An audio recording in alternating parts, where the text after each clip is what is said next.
Hey, and welcome back to Zayshin Webisodes. I'm your host, the Free Bud, and today we are having a very special guest, as always, joining us here. I'm excited to introduce Azucena Mireles. She's the founder of Lilium Floss. She's a sustainable fashion designer and a passionate advocate for inclusivity.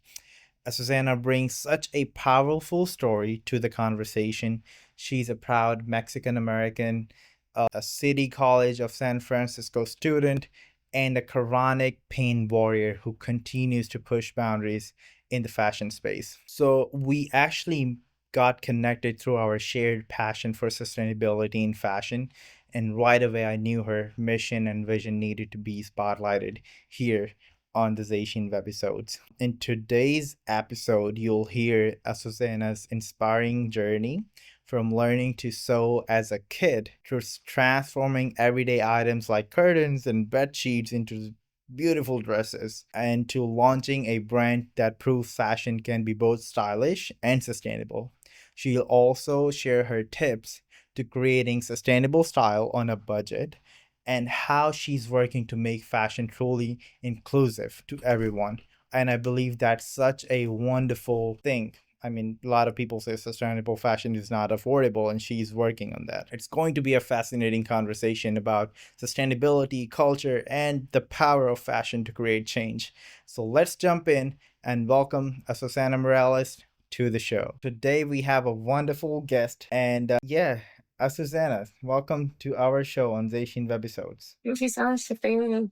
So very honored to be invited No, to the it is show. our pleasure to have you on Zayshin Webisodes. So please explain about yourself and what you do, and we're very curious to know about that. Yeah, so I am a Mexican American born here in California and have been obsessed with fashion since I was like 7. Growing up, I saw a lot of culture mixing in fashion, and I just want to spread that because there's sustainable practices, native practices, there's sustainable practices in like traditional Mexican and Nicaraguan. There's also my own sustainable practices that I've like developed over the years. And right now I'm going to school to try to grow my ability in the fashion design and understanding of fashion design, how much more we can make it Wow, sustainable. that's awesome. So you said you're a Mexican American. So I'm actually curious to know about more about the Mexican culture. So how does the Mexican culture overall and regarding the sustainability that we call as a buzzword, but it's natural in your culture? What are the things? So you have the traditional like otomi embroidery, which is kind of like you have the traditional Mexican dresses that you see with all the Mm-hmm. embroidery work, Yes. but that embroidery work is also used in patchwork. Like you use that to patch up your clothes throughout the years instead of buying a new pair of pants. You just add a nice design on them instead. Or, you can even get creative with like instead of floral, you can get 3D dimensional.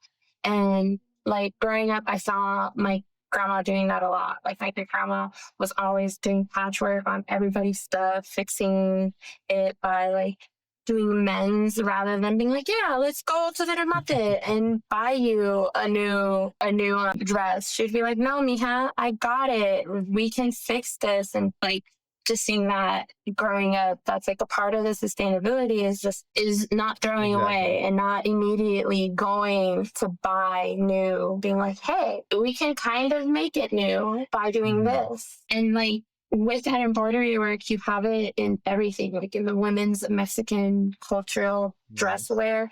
You have it on all their layers. On the hupa, which is the dress that is the most common known that you see in like all of Baja California.